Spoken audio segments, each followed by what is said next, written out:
신장식입니다.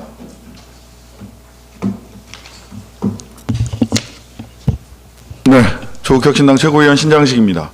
윤석열 내란 외환 특검이 180일간의 수사를 마쳤습니다. 한덕수, 이상민, 박성재 등 윤석열 내각의 핵심 인사들은 내란 주요 임무 종사 등의 혐의로 기소되었습니다. 윤석열 내각은 내란 내각입니다. 내란 외환 특검은 우리에게 두 가지 과제를 남겼습니다.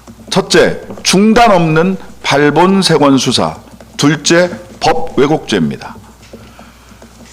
특검 수사 종료가 내란 수사 종료일 수 없습니다. 윤석열 일당이 내란을 일으킨 진짜 이유는 무엇인지, 왜 12월 3일인지, 이재명, 조국 등 수거 대상은 대체 누가 선정했는지 등에 대한 수사는 계속되어야 합니다.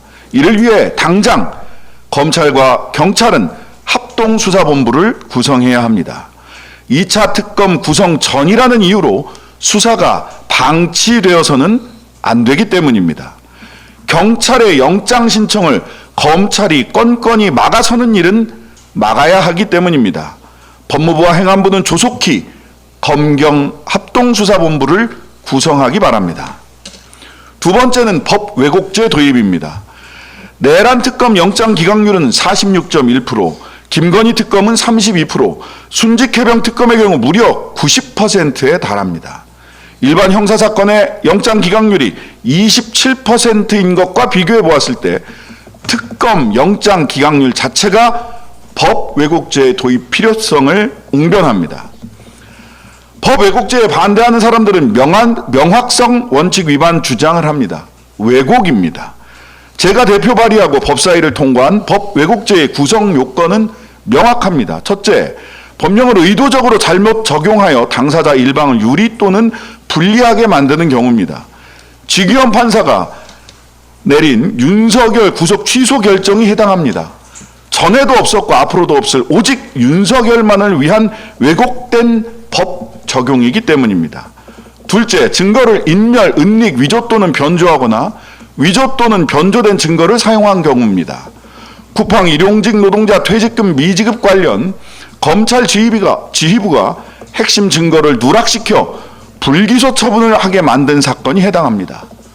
대장동 사건에서도 이재명 대통령에 대한 핵심 진술이 조작되었다는 법정 증언이 나오고 있습니다. 셋째, 폭행, 협박 등의 방법으로 위법하게 증거를 수집하거나 증거 없이 범죄 사실을 인정 또는 논리나 경험칙에 현저히 반하여 사실을 인정한 경우입니다.